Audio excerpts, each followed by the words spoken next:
How do we stop Russia's ghost fleet of decrepit and non-Western insured tankers?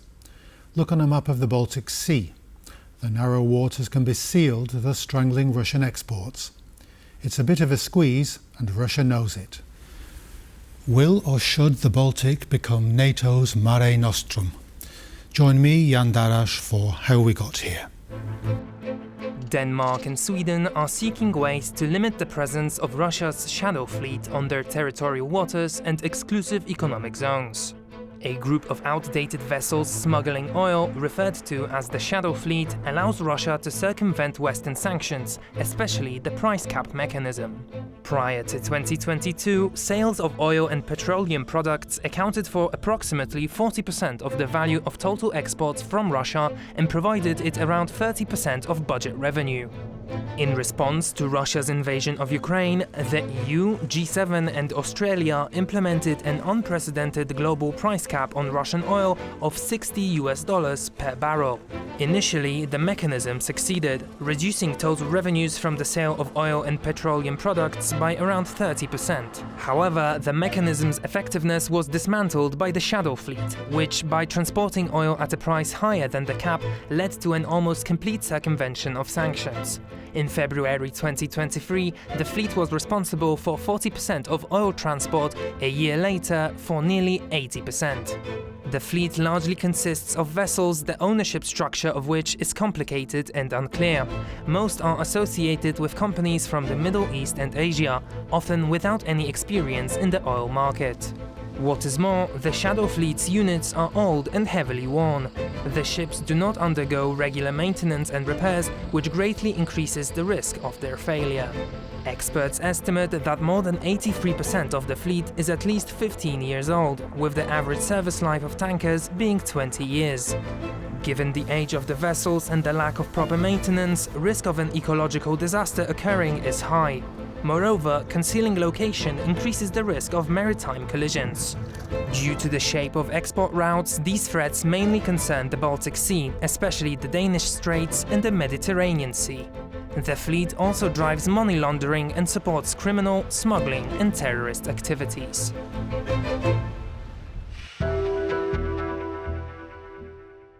I'm delighted to welcome our guest today, Filip Rudnik, a research fellow at the Russian department in the Center for Eastern Studies. Well, welcome to the program. Welcome, thanks for having me. Great to have you.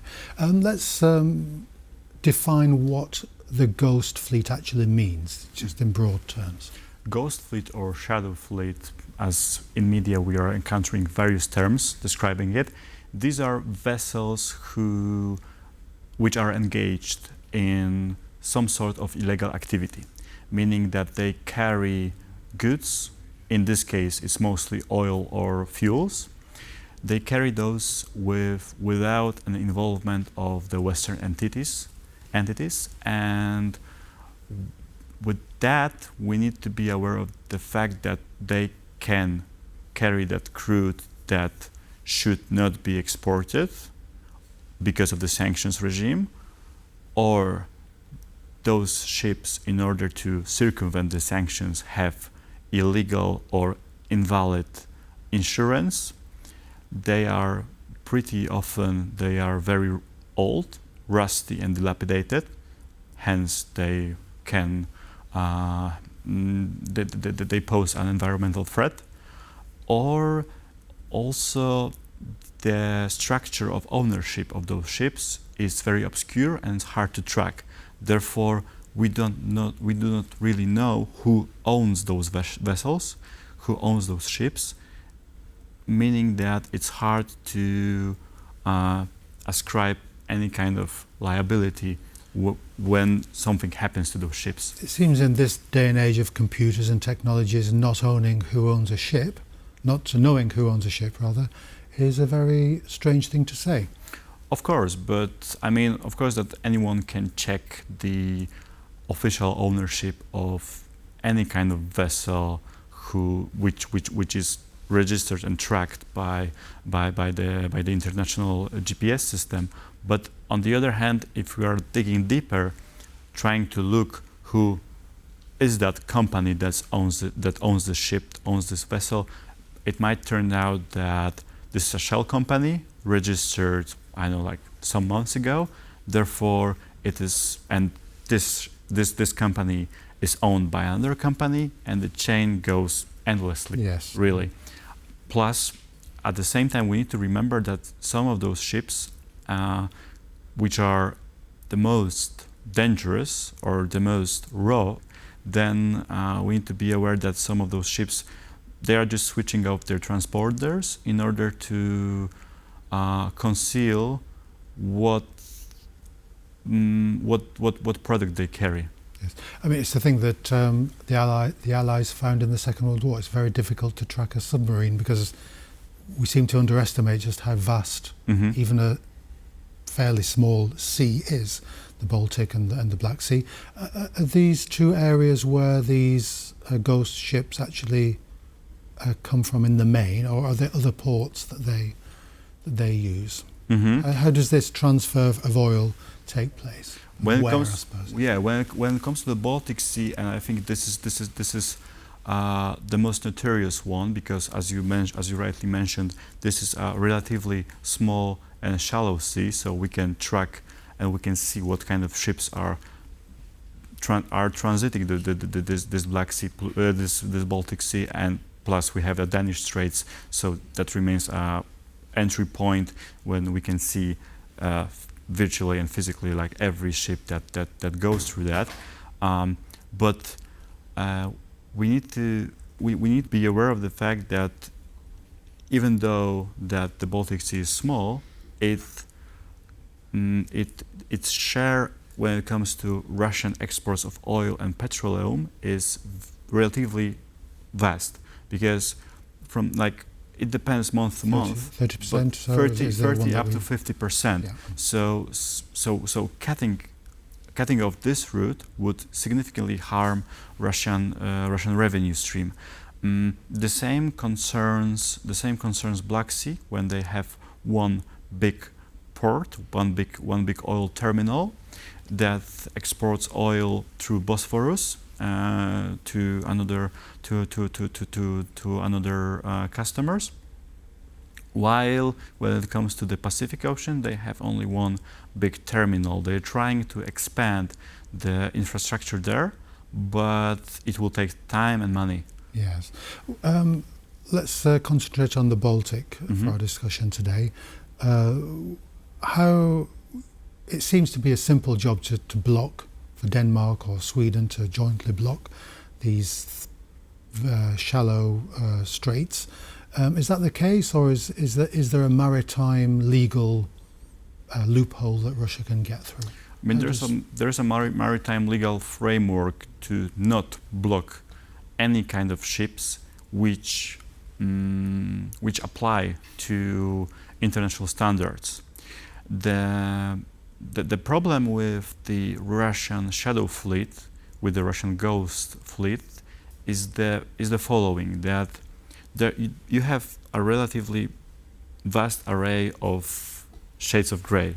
That, for instance, some of those ships are relatively, like from the legal point of view and from technical point of view, you cannot complain about anything, right? They might be registered in Russia, they carry Russian product, they are insured by Russian insurers, plus when it comes to its technical status, from the technical point of view, for the maintenance, they are. You cannot argue that those ships should not carry the product because they are harmless. So right? what happens to, or what has happened to Western sanctions if Russian ships can flow through quite easily? The problem is that the fact that Western sanctions kind of forced Russians to create this kind of dark fleet, this kind of fleet of various vessels, in order to circumvent any kind of connection, to avoid any kind of connection with the Western entities.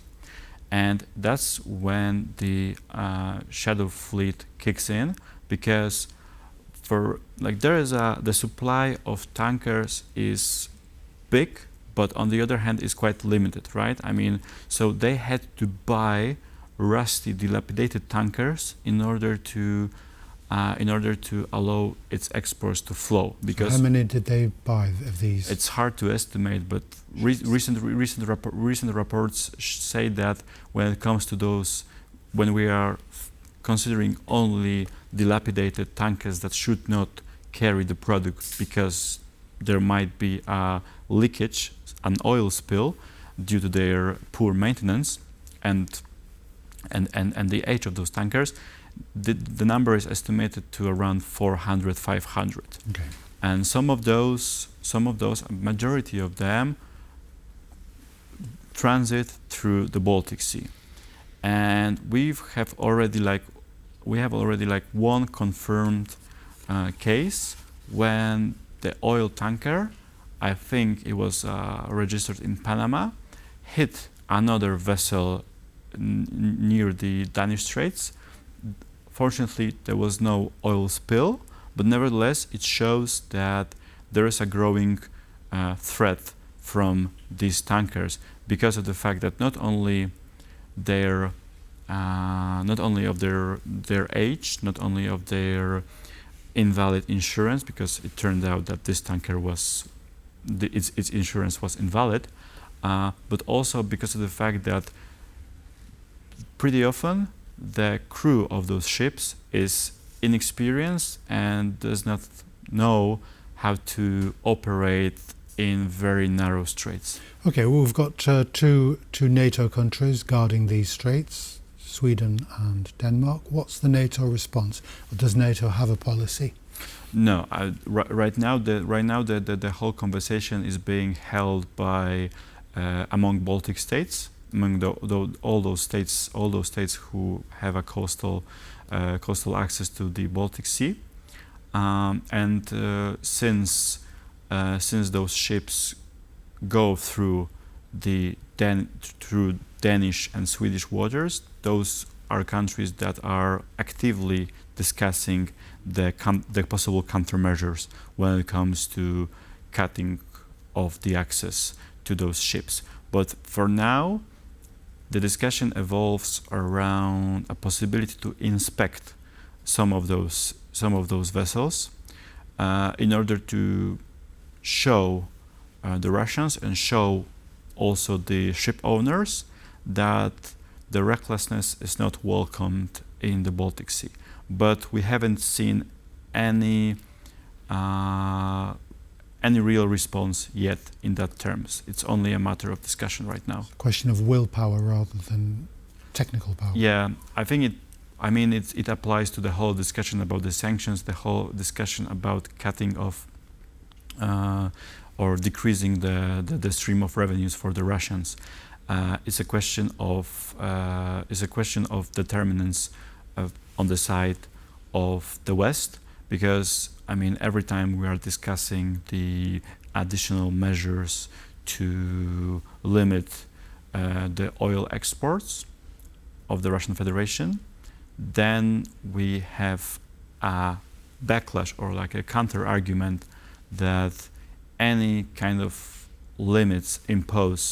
sanctions imposed on the Russian might harm Western consumers because the price of oil will go up. And since we are entering, for instance, market sensitivities. Yeah, plus it's also a political issue, right? Especially in the United States, as we are entering we are already at the active phase of the campaign. Then we're having the discussion about what's the price at the petrol station. Yes, that's always going to be a key factor in the consumers' pockets. As we draw our discussion to a close, what are the ramifications, the strategic ramifications of the Baltic Sea being a de facto NATO lake?